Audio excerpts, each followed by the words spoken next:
حبيبنا ومولانا محمد وعلى آله وأصحابه وبارك وسلم۔ اللہ سبحانہ و تعالیٰ کا بے انتہا فضل اور احسان ہے کہ مولا تبارک و تعالیٰ نے ہم گناہگاروں کو ایمان جیسی عظیم نعمت سے مالا مال فرمایا ہے۔ رب ذوالجلال جس بندے پر کرم اور نوازش کرنا چاہتا ہے تو اس بندے کو ہدایت کی دولت سے سرفراز کرتا ہے، اور وہ بندہ جس کو ہدایت مل جائے، صحیح راستہ مل جائے، وہ بندہ دنیا میں بھی کامیاب ہو جاتا ہے، آخرت میں بھی کامیاب ہو جاتا ہے۔ ایک بات تو ہمیں ہمیشہ اپنے ذہن میں رکھنا چاہیے، کبھی بھی اس بات کا تصور اپنے ذہن میں آنے نہیں دینا چاہیے کہ اگر ہم دین کو اختیار کریں گے، شریعت کو اختیار کریں گے، پیارے آقا کے طریقوں کو، سنتوں کو اختیار کریں گے اور مکمل طور پر دین پہ چلنے کی کوشش کریں گے تو ہم دنیا سے محروم ہو جائیں گے، یہ دنیا کی کامیابی ہم کو نہیں ملے گی۔ اس طرح کا شیطانی وسوسہ کبھی بھی اپنے دماغ میں آنے نہیں دینا چاہیے، بلکہ ہمیشہ یہ یاد رکھے اور تاریخ اٹھا کر دیکھے کہ جس اللہ کے بندے نے جتنا زیادہ دین کو اختیار کیا، اللہ تعالیٰ نے اتنا ان کو دنیا کی کامیابی عطا فرمائی۔ تمام اولیاء کرام کی زندگیوں کو اٹھا کر دیکھیں، ان لوگوں نے مکمل طور پر دین کو اختیار کیا، دین کے معاملے میں کبھی بھی کوتاہی نہیں کی، شریعت مطہرہ کے جو فرامین ہیں اس کے مطابق عمل کرنے میں کبھی کوتاہی نہیں کی، پیارے آقا صلی اللہ علیہ وسلم کے طریقوں، آپ کی سنتوں پر عمل کرنے کے معاملے میں کبھی کوتاہی نہیں کی، فرائض ہو، واجبات ہو، سنتیں ہوں، ان تمام کی ادائیگی میں کبھی انہوں نے کوئی کوتاہی نہیں کی، بلکہ مکمل دین پر عمل کرنے کی کوشش کیے، تو اللہ سبحانہ و تعالیٰ نے ان کے قدموں میں دنیا کو رکھ دیا، ان کے قدموں میں دنیا کو ڈال دیا۔ کیوں؟ اس لیے کہ ان لوگوں نے اللہ کو راضی کرنے کے لیے دین کو اختیار کیا، اور جب بندہ اللہ کی رضا کے لیے دین کو اختیار کرتا ہے تو دنیا ہاتھ باندھ کر اس کے پیچھے پیچھے آنا شروع کرتی ہے۔ ہم محروم نہیں ہو جائیں گے کاروبار سے، کامیابی سے، عزتوں سے، نوکریوں سے، نہ، ہرگز نہیں، بلکہ اللہ پاک اور عروج عطا فرمائے گا۔ ہم نمازوں کی پابندی کریں گے، ہم کو دنیا میں اور عروج ملے گا، ہم شریعت کی پابندی کریں گے، ہماری عزتوں کو اور عروج ملے گا، ہم شریعت کے پابند ہو کر پیارے نبی صلی اللہ علیہ وسلم کی تمام سنتوں کو زندہ کرنے کی کوشش کریں گے، اللہ تعالی ہمیں اور عزتوں سے مالا مال فرمائے گا۔ آسان الفاظ میں یہی، مختصر یہ کہ بندہ جب مکمل شریعت کا پابند ہو جائے گا، اللہ سبحانہ و تعالیٰ کی دنیا کی بھی رحمتوں سے مالا مال ہوگا اور آخرت میں بھی کامیابی اس کا مقدر بنے گی۔ آج کے اس دور میں، جس دور میں ہم زندگی گزار رہے ہیں، میرے بزرگوں، نوجوانوں، کیا کیا دیکھنے میں آ رہا ہے، کیا کیا سننے میں آ رہا ہے، کوئی چیز کسی سے پوشیدہ نہیں۔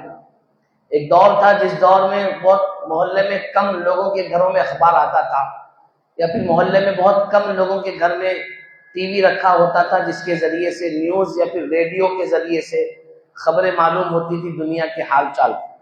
لیکن آج کا وہ زمانہ ہے جہاں پر ہر کسی کو انفرادی ٹی وی رکھ کے پھرنے کا موقع ملا، ہر کسی کی اپنی اپنی پرائیویٹ ٹی وی ہے۔ پہلے ٹی وی اتنے بڑے بڑے رہتے تھے، گھر میں رکھنے کا سے بڑا ٹیبل لینا، بڑی جگہ ہونا، اب ٹی ویوں کو جیب میں رکھ لے کے پھر رہے، ہر ایک کے پاس کب کیا ہو رہا، کہاں کیا ہو رہا، کون کیا کر رہے ہیں، کس کے ساتھ کیا کیا جا رہا، کون ہمدرد ہے، کون مہربان ہے، کون ظالم ہے، کون دشمن ہے، تمام چیزیں ہمارے سامنے واضح ہیں۔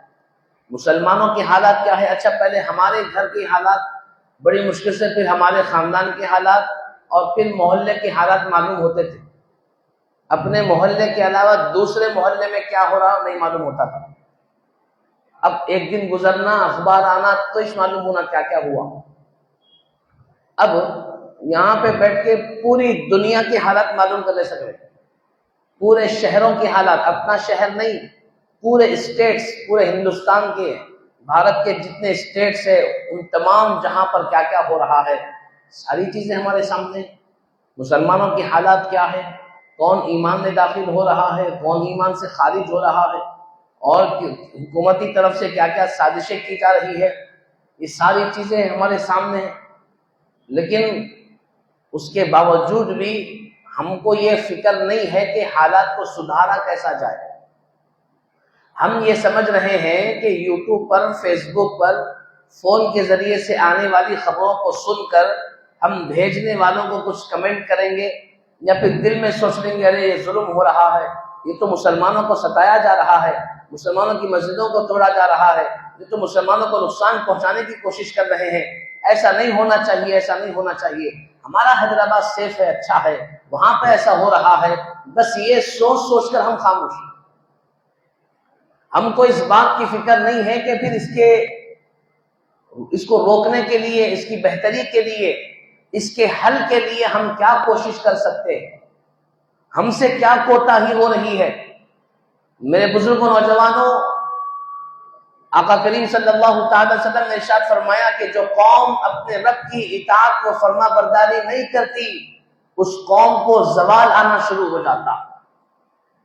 وہ ملک جہاں پر سینکڑوں سال تک مسلمانوں نے حکمرانی کی ہو، بادشاہی کی ہو، وقت گزرتا گیا، تاریخ اٹھا کر دیکھی آپ، ان کے اندر خرابیاں آنا شروع ہوئی، نافرمانیاں آنا شروع ہوئی، شریعت کی خلاف ورزیوں کا آغاز ہوا، وہ ظلم کرنے لگے یا پھر گناہ کرنے لگے، یا پھر جیسے بھی حالات تھے، وقت گزرتا گیا، جب آپسی اتحاد ختم ہونے لگا، دنیا کی محبت بڑھنے لگی، تو آہستہ آہستہ مسلمانوں کے ہاتھوں سے بادشاہت جاتی رہی۔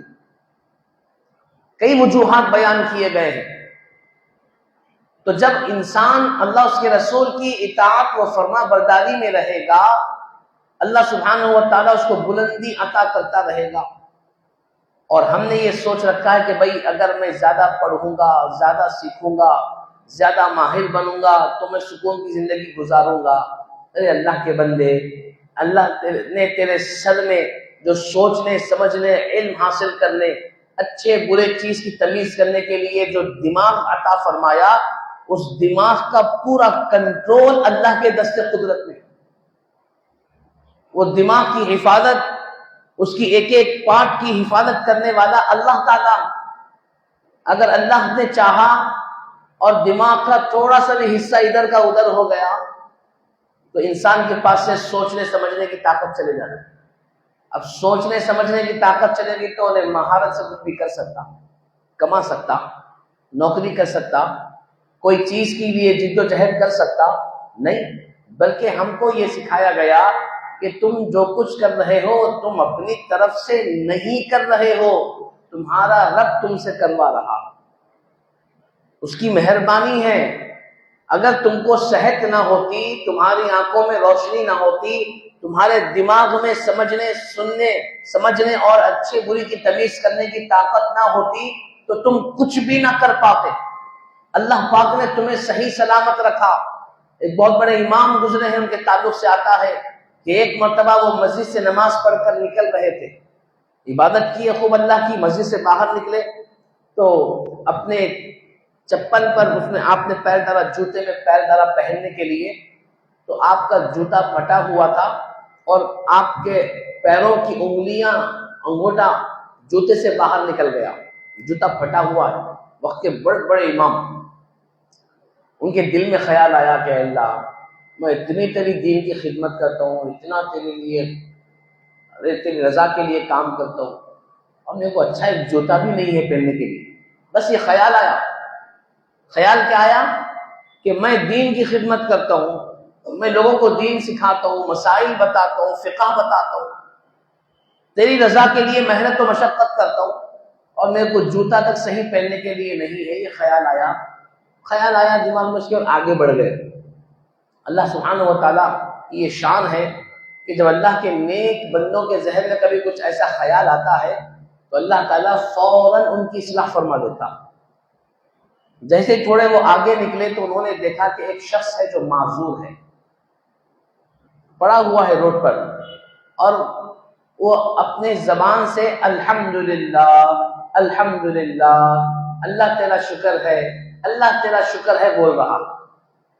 وہ امام صاحب غور کرے کون ہے تو کیا دیکھے کہ وہ شخص نہ ہاتھ اس کے پاس ہے، نہ پیر اس کے پاس ہے، نہ وہ دیکھ سکتا ہے، نہ جسمانی اعضاء اس کے صحیح سلامت ہے، نہ کوئی لباس ڈھنگ کا اس کے پاس ہے، ہر چیز سے وہ محروم، نہ دیکھ سکتا ہے، نہ پکڑ سکتا ہے، نہ چل سکتا، بس زبان ہے، اس کے ذریعے سے وہ لیٹا ہوا ہے اور اللہ کا شکر ادا کر رہا ہے. الحمدللہ الحمدللہ.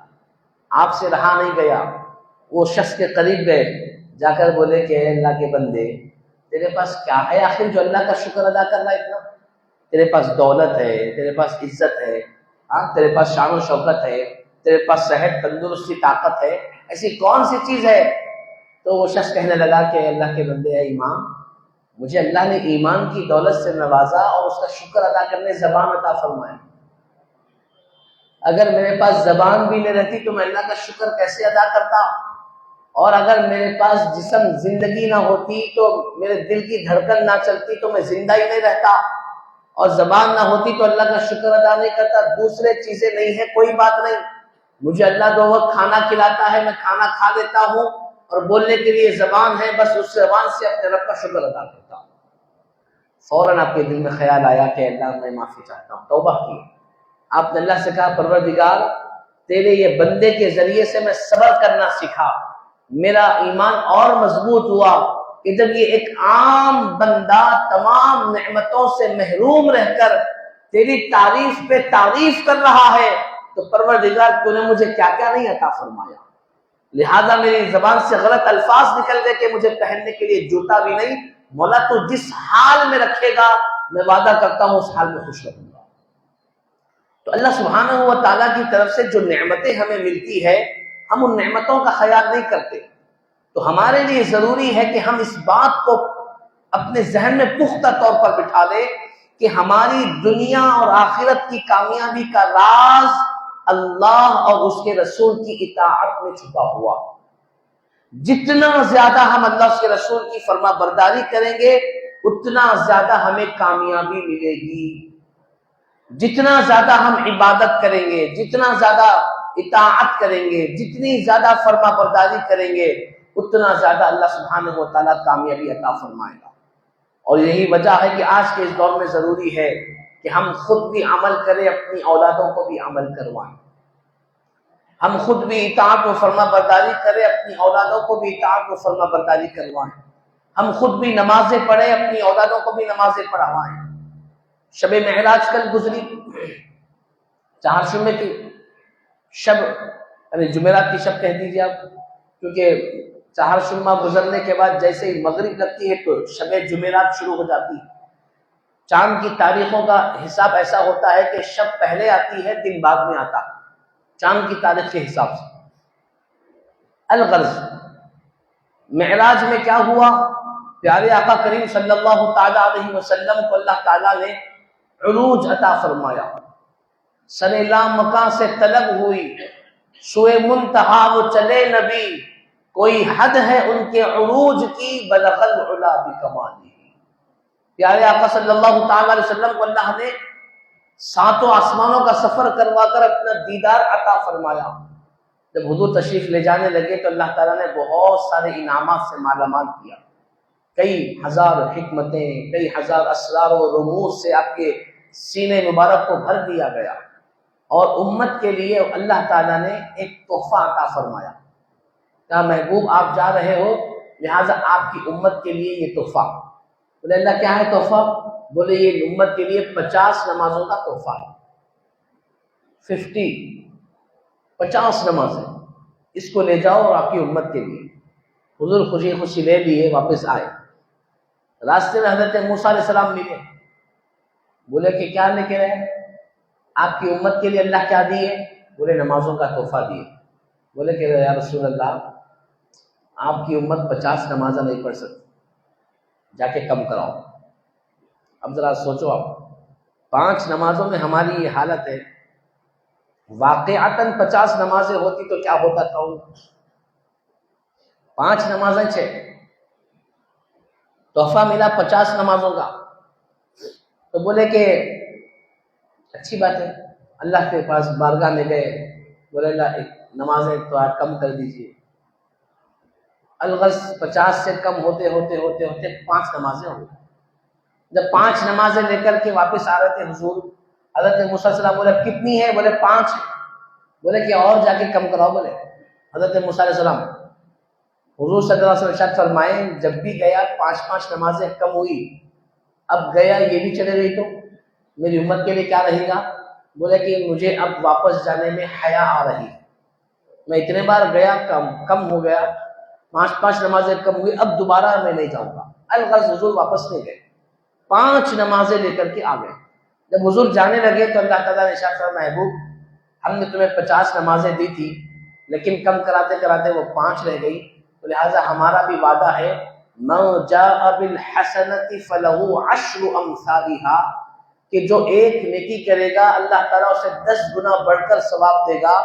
آپ کی امت 5 نمازیں پڑھیں گی لیکن میں رب ذوالجلال 50 نمازوں کا ثواب عطا فرماؤں. 5 پڑھنے پر بھی اللہ نے رحم کا معاملہ فرمایا. یہ ہمارے حضور کا صدقہ ہے، یہ آپ کی نسبت کی برکت ہے. حضور کے نالین کے صدقے میں اللہ تعالیٰ نے ہم کو یہ شرف دیا. 50 نمازیں فرض کی تھی، حضور نے بار بار جا کر کے کم کروائی. کم کروانے کے بعد اللہ نے یہ نہیں کہا کہ آپ نے کم کروائی جائے 5 ہی نمازیں ہوں گی، فرمایا نہیں، پڑھیں گے آپ کی امت 5 نمازیں، لیکن کیونکہ میں 50 دیا تھا میں ثواب 50 نمازوں کا ہی عطا کروں گا. خوش نصیب ہے وہ نمازی، خوش نصیب ہے وہ مصلی، خوش نصیب ہے وہ اللہ کے گھروں کو آنے والے جو اپنے پیارے حبیب کے دیے ہوئے تحفے کی حفاظت کرتے ہیں اور نمازوں کا اہتمام کرتے ہیں. اللہ کے ارشاد کے مطابق وہ 5 نمازیں پڑھتے ہیں، لیکن اللہ تعالیٰ انہیں 50 نمازوں کا ثواب عطا فرماتا. 50 نمازوں کا ثواب اللہ کی طرف سے. آپ ذرا اندازہ لگائیں. اب اس میں ہم کو غور یہ بھی کرنا ہے کہ جو نمازیں ہم پر فرض کی گئی ہیں، جو اللہ کی طرف سے تحفہ ہے، یہ کہاں سے آیا؟ میرے بزرگوں میں اکثر مثال دیا کرتا ہوں اس تعلق سے. پڑھنے کے زمانے میں کسی بزرگ سے سنا تھا کہ وہ فرماتے تھے کہ اگر کوئی ہمارا دوست باہر گئے، باہر سے آئے، باہر کئی سال رہ کے آئے، اگر سے ہم سے ملاقات کرے اور ایک تحفہ ہم کو دے، ایک پین یا گھڑی تحفہ دے، بولے بھائی باہر سے لے کے آئے تیرے راستے، یا پھر یہاں سے ممبئی گئے، ممبئی سے لے کے آئے یا باہر سے لے کے آئے، کوئی گھڑی لا کر کے تحفہ دے، آپ وہ تحفے کو لیں اور لے کر کے بالکل ایسے اس کو نیچے ڈال دیں، یعنی اس کی عزت نہ کرے، اہتمام نہ کرے، اس کو لے کر خوش نہ ہو، اس کو استعمال نہ کرے اور ایسے ہی ڈال دیں، تو آپ کا دوست آپ سے خوش ہوگا یا ناراض ہوگا؟ تو پتہ یہ چلا کہ بھائی دوست ناراض تو دور کی بات، اگر تھوڑا غصے والا ہوگا تو کھینچ کے رکھ دے گا کہ کتنا ناقدرہ ہے تو، میں تیرے لیے اتنی محبت سے اتنی دور سے تحفہ لے کر آیا ہوں اور تمہاری حالت یہ ہے کہ تم اس تحفے کی قدر نہیں کر رہے ہو، اس تحفے کو ایسے ہی ڈال رہے ہو، میری محبتوں کا مذاق اڑا رہے ہو، میرے لائے ہوئے تحفے کی قدر نہیں کر کے.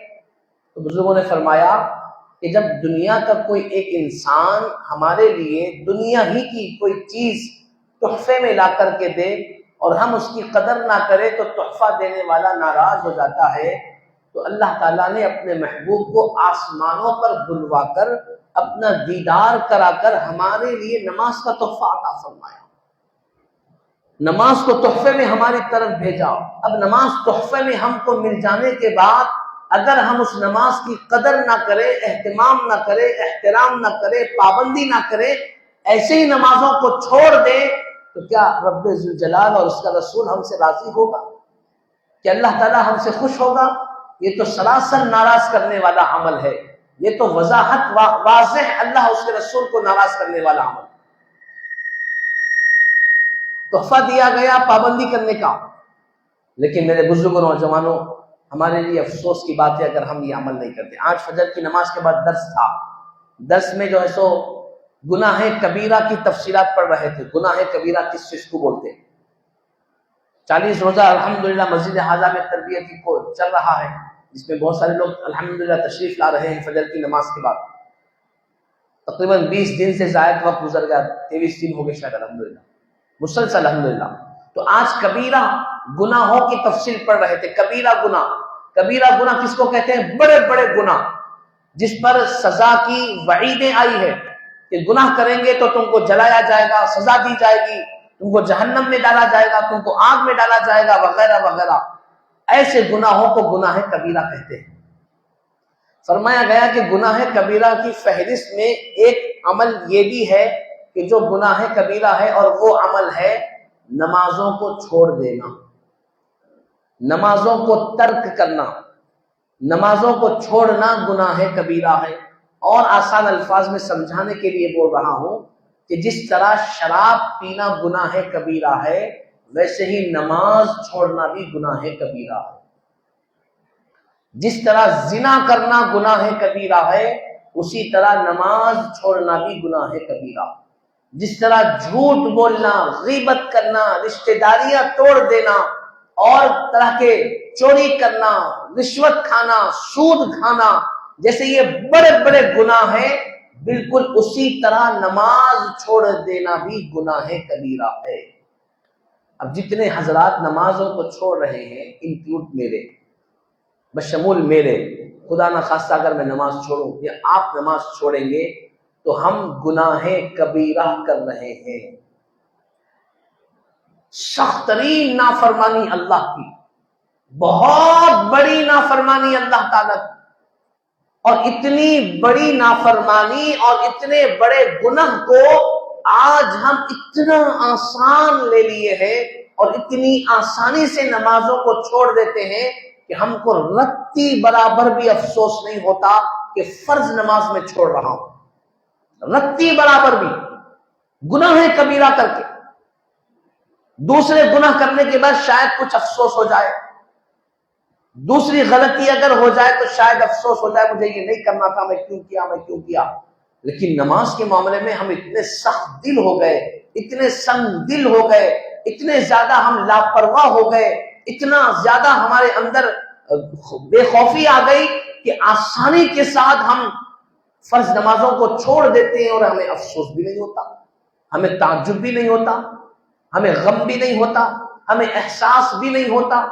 تو لہذا میرے بزرگوں نوجوانوں، جب قوم ایک بڑی تعداد میں گناہ کبیرہ اتنا کھل کر کرے گی تو اس قوم کی زندگی میں برکتیں کہاں سے آئیں گی؟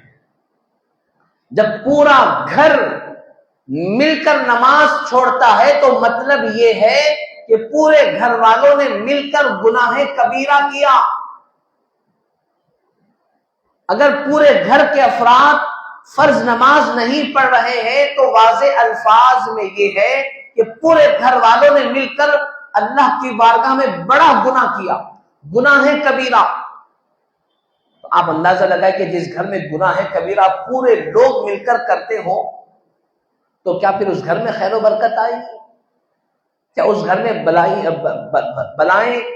اپنا ڈیرا نہیں جمائیں گی؟ نحوستیں ڈیرا نہیں جمائیں گی؟ اللہ کی ناراضگیاں اس گھر میں داخل نہیں ہوں گی؟ جو اتنے پورے گھر کے جتنے افراد ہیں پورے کے پورے لوگ مل کر گناہ کبیرہ کا ارتکاب کر رہے ہیں۔ تو بڑی غور و فکر کی بات ہے میرے بزرگوں، میرے دوستوں، میرے عزیزوں، ضروری ہے اس دور میں نمازوں کی پابندی کرنا، ہر دور میں ضروری ہے۔ ہمارے اکابرین نے کیا، ہمارے بڑوں نے کیا، ہمارے بزرگوں نے نمازوں کی ہی پابندی کی ہے، کیونکہ عبادتوں میں افضل ترین عبادت نماز ہی ہے۔ ہم دوسرے مستحبات کو، فروعی مسائل کو، دوسری عبادتوں کو بڑی ترجیح دیتے ہیں، لیکن فرض کا معاملہ ہے تو کوئی احساس نہیں، کوئی افسوس، کوئی پچھتاوا نہیں۔ یہ کون سا ایمان ہے بھائی تمہارا؟ جب کوئی چھوٹی چیز چھوٹ جائے جو رسم ہو یا مستحب عمل ہو، جو لازم و ضروری نہ واجب ہو نہ سنت موقدہ ہو، فرض تو دور کی بات ہے، وہ عمل چھوٹ جائے تو واویلا کر دیتے، دنیا کا افسوس کرتے۔ لیکن فرض نماز ہماری چھوٹ رہی ہے، ہمارے گھر والوں کی چھوٹ رہی ہے، ہمارے بچوں کی چھوٹ رہی ہے، اور ہم کو احساس نہیں، ہم کو کوئی افسوس نہیں، ہمارے اندر کوئی شرمندگی نہیں۔ ہم اتنے بے حیا ہو گئے، اتنے بے شرم ہو گئے، اتنے زیادہ نافرمان ہو گئے اللہ کے، نعوذ باللہ من ذالک۔ بھائی گناہ کر کے افسوس نہ کرنا بے شرمی تو ہے، گناہ کر کے اپنے آپ میں شرمندگی محسوس نہ کرنا بے شرمی تو ہی ہے۔ گناہ ہو جانے کے بعد بڑا گناہ، بہت بڑا گناہ، چھوٹا گناہ نہیں بہت بڑا گناہ ہو جانے کے بعد حیا محسوس نہ کرنا بے حیائی تو ہے، اور پھر اس کا بھی ہم کو احساس نہیں۔ ہم ایسے ہیں جیسا کہ ہم سے کچھ ہوا ہی نہیں، کچھ غلطی ہی نہیں ہوئی، ایسی ہم زندگی گزار رہے ہیں۔ خدا کے لیے اٹھو، خدا کے لیے بیدار ہو جاؤ، اپنے آپ کو جھنجھوڑو، اپنے آپ کو سنبھالو، سوچو، غور و فکر کرو کہ مجھ سے کتنی بڑی غلطی ہو رہی ہے، میں کتنا کھل کر اللہ کی نافرمانی کر رہا ہوں، کھل کر اللہ تعالیٰ کو کتنا میں ناراض کر رہا ہوں۔ یہ آج ہم سب کو غور و فکر کرنے کی ضرورت ہے۔ بارہا گزارش کی جا رہی ہے فجر کی نماز کا اہتمام کرو۔ 5 نمازوں میں پہلی نماز فجر کی ہے، فجر پڑھو گے تو بعد کی نمازوں میں تم کو ادا کرنے میں آسانی ہو جائے گی، خود بخود قدم چلیں گے، چلو میں فجر کی نماز پڑھا ظہر بھی پڑھ لیتا ہوں، خود بخود باقی کی نمازیں آسان ہو جائیں گی۔ لیکن فجر میں نیند سے ہم بیدار کب ہوں گے؟ ہم تو رات بھر جگے ہوئے تھے، ہماری محفلیں ختم نہیں ہوتی، ہمیں فجر کی فکر ہوگی تو ہم سوئیں گے نا، ہمیں اللہ کا ڈر خوف ہوگا تو نیند آئے گی نا، ہمیں یہ احساس ہوگا کہ میری فجر چھوٹ جائے گی، میرا رب ناراض ہو جائے گا، میرے چہرے پہ لعنت برسے گی اور میں اللہ کی رحمتوں سے محروم ہو جاؤں گا، گناہ کبیرہ مجھ سے ہو جائے گا، اتنی بڑی اللہ کی نافرمانی مجھ سے ہو جائے گی، لہذا میں کیسے فجر چھوڑ سکتا ہوں؟ یہ احساس ہمارے اندر پیدا ہی نہیں ہو رہا ہے، تو پھر کہاں سے ہم کو شوق ہوگا؟ ہم نے تو صرف جمعہ کو لازم سمجھ رکھا، ہم نے تو یہ سمجھ لیا کہ 2 رکعت جمعہ کے پڑھ لو بس جنت پکی۔ ارے جو لوگ باطل راستے پہ چل رہے ہیں، جو باطل عقیدہ، باطل مذہب، اور دوسرا وہ مذہب جس کے تعلق سے مذہب اسلام نے یہ بتایا گیا کہ دین اسلام کو چھوڑ کر جتنے مذاہب ہیں سب کے سب باطل غلط راستے پہ چلنے والے ہیں، وہ لوگ اپنے مذہب کے مطابق پابندی سے، سختی سے ایسا عمل کر رہے ہیں پوچھو نہ کیوں، حالانکہ وہ باطل ہے، ان کا عمل باطل، ان کا عقیدہ باطل، ان کی سوچ باطل، اس کے باوجود پختگی کے ساتھ۔ لیکن ہمارا تو مذہب حق ہے نا، ہماری نماز حق ہے نا، ہمارا دین حق ہے، سچ ہے، یہی حق ہے، اس کے باوجود بھی ہماری یہ لاپرواہی۔ آخر کب سدھریں گے، کب سمجھیں گے، کون سمجھائے گا؟ کیا آپ لوگوں کو ایسا بندہ چاہیے کہ جو آ کر تمہارے پیروں کو دبا دبا کر بولے کہ بھائی خدا کے لیے نماز پڑھو، تمہارے تلووں کو چاٹ کر بولے کہ بھائی تم نمازوں کے پابند بن جاؤ، جب حیا آئے گی، جب شرم آئے گی، یا پھر جب احساس ہوگا؟ یا تم یہ چاہتے ہو کہ کچھ لوگ پیدا ہو جائیں جو ہم کو کندھوں پر اٹھا اٹھا کر مسجد کو لے جا کر کے نماز پڑھائے، تب جا کر کے ہم نماز پڑھیں گے؟ یہ سوچ پیدا ہونے کے بعد ہوگی؟ ہمارے نماز نہ پڑھنے سے اللہ کی شان میں کوئی کمی نہیں آنے والی ہے دوست۔ اللہ جیسی شان والا کل تھا، آج ہے، قیامت تک رہے گا۔ ہم تو کیا، ہماری اوقات کیا، پوری کائنات مل کر بھی اللہ کی عبادت کرنا چھوڑ دے، اللہ کی شان میں کمی نہیں آ گئی۔ ہم عبادت نہ کر کے اپنی بربادی کے راستے کھول رہے ہیں، ہم عبادتوں سے دور ہو کر ہم اپنے آپ کو محروم کر رہے ہیں، ہم عبادتیں نہ کر کے ہم دشمنوں کی لات اور جوتیاں کھا رہے ہیں، ہم عبادتیں نہ کر کر ان کے غلام بنتے جا رہے ہیں، ہماری عبادت گاہیں چھینی جا رہی ہے، ہمارے مدارس کو توڑا جا رہا ہے، مسجدوں کو شہید کیا جا رہا ہے، علماء کو جیلوں میں بند کرنے کی طاقت ان کے پاس آ گئی، ہماری لاپرواہی کی وجہ سے، کہ ہم کو اللہ کا ڈر نہیں۔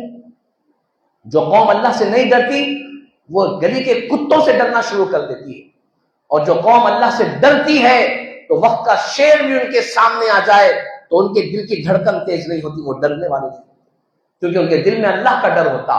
آج ہمارے دلوں سے اللہ کا ڈر نکل گیا، یہی وجہ ہے کہ جس کی وجہ سے ہم آرام سے سوتے رہتے ہیں، اور فجر چلے جاتی ہے رتی برابر بھی افسوس۔ خدا کے لیے جاگو، خدا کے لیے احساس میں چھوڑوں گا نہیں، میں جب تک ہوں میں کوشش کروں گا کہ آپ کو جگاؤں، آپ کو سمجھاؤں، میں بھی عمل کروں۔ میں عمل نہ کروں، اگر آپ پر اثر نہیں ہو رہا ہے تو میں اپنے آپ کو بدبخت سمجھوں گا، میں یہ سمجھوں گا کہ میں بے عمل ہوں جس کی وجہ سے آپ کے دلوں میں اثر نہیں ہو رہا۔ اگر آپ عمل نہیں کریں گے تو اس کا مطلب یہ نہیں کہ میں بڑا اچھا ہوں نا، اگر آپ عمل کریں گے تبھی میں کامیاب ہوں، تبھی میں سچا ہوں، کیونکہ یہ طے ہے کہ سامنے والے کے دل پر بات تبھی اثر کرتی ہے جب بندہ خود عمل کرتا. تو میں اپنے خود کے لیے یہ الفاظ بول رہا ہوں کہ مجھے عمل کرنا ہے سختی کے ساتھ, مجھے اٹھنا ہے, مجھے اپنے آپ کو بچانا ہے, مجھے جد و جہد کرنا ہے, مجھے جاگنا ہے. آپ بھی جاگے خدا کے لیے, سوچے, صحیح راستہ اختیار کریں, نمازوں کے معاملے میں کمپرومائز مت کریں, نمازوں کی پابندی کریں, مسجدوں کو آباد کریں, چاہے کچھ بھی ہو جاؤ نماز نہ چھوڑے. پھر دیکھیں کہ اللہ تعالیٰ کیسی آپ کی مدد کرے گا, کیسی برکتیں حاصل ہوگی. انشاءاللہ تعالیٰ امید ہے کہ آپ حضرات خاص طور پر فجر کی نماز کی پابندی کریں گے تاکہ اس کے ذریعے سے دیگر نمازوں کی پابندی میں آسانی ہو جائے. پروردگار عالم سے دعا ہے کہ مولا تعالیٰ ہمیں باتوں پر عمل کی توفیق عطا فرما, ہمیں تیرے گھر کو آباد کرنے کی توفیق عطا فرما. یا اللہ تیری عبادت نہ کرنے اور تیری فرما برداری نہ کرنے کی وجہ سے پروردگار عالم آج ہم پہ ظلم کیا جا رہا ہے, ہمیں دبایا کچلا جا رہا ہے. پروردگار ہمیں تو توفیق عطا فرما کہ ہم صحابہ کرام اور اولیاء کرام کی طرح تیرے نبی کی اطاعت و فرما برداری کرنے والے بن جائے, ان کے بتائے ہوئے راستے پر چلنے والے بن جائے. مولا تعالیٰ تمام ملک ہندوستان کے مسلمانوں کو یہ توفیق عطا فرما کہ تیرے دین پر پکے گامزن ہو جائے مولا, مکمل طور پر تیرے دین پر چلنے والے بن جائے مولا. آپسی محبتیں عطا فرما, چھوٹی چھوٹی باتوں پر لڑنے جھگڑنے سے بچا لے میرے مولا. ہم گناہ گاروں کی دعا کو حضور پاک صلی اللہ علیہ وسلم کے صدقے جفے میں قبول فرما. والحمدللہ رب العالمین. جو حضرات سنت نہ پڑے ہو گزارش ہے کھڑے ہو جائے, آگے آگے بڑھ کر مکمل صفحے پوری درست